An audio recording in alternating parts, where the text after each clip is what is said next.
आज मैं आपको कराने वाली हूँ सम फैक्ट्स अबाउट इंग्लिश जो आपको शायद पता नहीं होंगे। स्टार्ट करते हैं।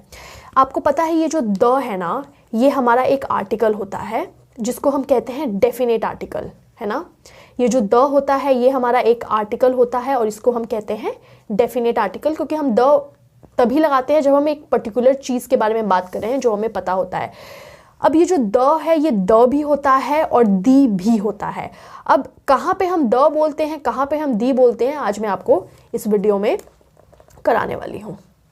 So if the is said the following sound is a consonant sound. For example the car is expensive. यहाँ पे हमने बोला है द क्यों बोला है और दी क्यों नहीं बोला है, क्योंकि ये जो कार है ना, ये जो सी है इसका जो साउंड ये जो दे रहा है वो कॉन्सोनेंट साउंड दे रहा है। और यहाँ पे जो दी होता है the following sound is a vowel sound, ठीक है। यहाँ पे वोवल के बारे में बात नहीं हो रही, वोवल के साउंड के बारे में बात हो रही है, ठीक है। तो द एलिफेंट, क्या यहाँ पे द एलिफेंट आएगा? नहीं, हम यहाँ पे बोलेंगे दी एलिफेंट, क्योंकि जो ये एलिफेंट है ये वोवल साउंड दे रहा है, इसीलिए हम यहाँ पे दी लगाएंगे। फॉर एग्जाम्पल द एप्पल नहीं, दी एप्पल। द इंक पॉट नहीं बोलेंगे, दी इंक पॉट। द अम्ब्रेला नहीं बोलेंगे, हम बोलेंगे दी अम्ब्रेला। तो अगर यहाँ पे हम लिखेंगे द अम्ब्रेला तो ये हम इसको कैसे पढ़ेंगे? The umbrella.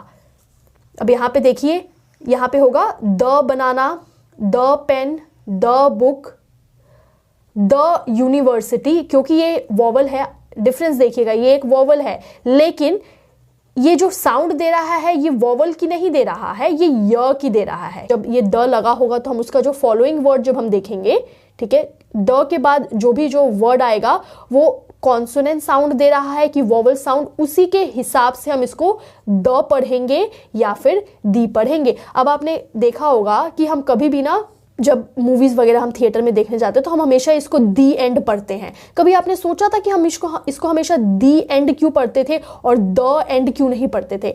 तो ये जो एंड आया, अगर ए और एन का चुनाव करना हो तो क्या करेंगे? हम एन लिखेंगे। ए और एन का अगर क्वेश्चन पेपर में पूछा गया होगा कि एंड के आगे कौन सा आर्टिकल लगेगा, ए लगेगा कि एन लगेगा, तो क्या लगेगा? एन लगेगा ना, क्योंकि ये साउंड दे रहा है, एक वोवल साउंड प्रोड्यूस करा है, इसी वजह से हम इसको हमेशा दी एंड पढ़ते थे, कभी भी हम इसको द एंड नहीं पढ़ते थे। ये जो हमारा ऑफ है ना, ये हमारा होता है ऑफ, ठीक है।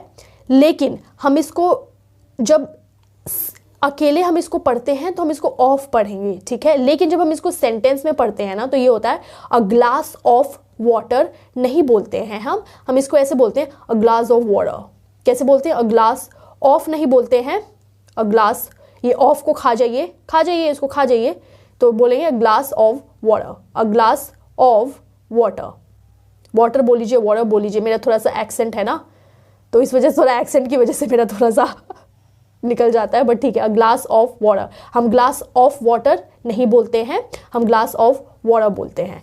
अब जैसे राम एंड श्याम है ना, तो ये जो राम एंड श्याम है, अगर ये सिर्फ राम एंड श्याम के बारे में बात हो रही है तो ये जो एंड है हम इसको एंड ही बोलेंगे, ये डी बोलेंगे। लेकिन अगर ये राम एंड श्याम को हम सेंटेंस में ले आए तो हम इसको राम एंड श्याम नहीं बोलेंगे, हम बोलेंगे Ram and Shyam are going, Ram and Shyam are going. ये डी को एकदम खा जाइएगा और बोलिएगा राम एंड श्याम। सिर्फ आपके नॉलेज के लिए ये मैं आपको बता रही हूँ। यूज़ करना चाहें तो आप यूज़ करिए, नहीं करना चाहें तो जैसे आप बोलते हैं वैसे ही बोलिए, लेकिन फ्लुएंट इंग्लिश बोलिए। यही मेरा मेन मोटो है इस चैनल को बनाने का और आप लोगों को पढ़ाने का। अब देखिए, slow and study, slow and study बोलेंगे ना, एंड बोलेंगे, पूरा बोलेंगे, क्योंकि हमने सेंटेंस नहीं, हम सिर्फ दो चीज़ के बारे में बात करें, स्लो एंड स्टडी। अगर इसको सेंटेंस में लगाए, slow and steady wins the race, slow and steady wins. आपने ध्यान दिए, यहाँ पे मैंने द बोला है, द और दी नहीं बोला है। दी क्यों नहीं बोला है? क्योंकि ये जो रेस है वोवल साउंड नहीं दे रहा है, कॉन्सोनेंट है, कॉन्सोनेंट साउंड ही दे रहा है, इस वजह से द बोला है। अगर इसकी जगह वोवल साउंड होता तो मैं बोलती slow and steady wins the dash, wins the dash, ठीक है। ये जो हमारा फोर्थ फैक्ट है वो ये है कि हम आई के साथ एम लगाते हैं। I was going, I am a girl, I will be going, हम ये आई के साथ एम लगाते हैं, आपने देखा होगा। वॉज लगाते हैं, विल लगाते हैं। लेकिन दुनिया में सिर्फ एक सिनेरियो है जब हम आई के साथ वर्ड लगाते हैं, और वो सिनेरियो ये है दैट कोई भी चीज़ जो हम इमेजिन कर रहे हैं, जो हो नहीं सकती है फ्यूचर में। फॉर एग्जाम्पल मैं इमेजिन कर रही हूं कि मैं प्रियंका चोपड़ा होती, ठीक है, तो हम बोलेंगे व्हाट इफ आई वर प्रियंका चोपड़ा, ठीक है, what if I were Priyanka Chopra.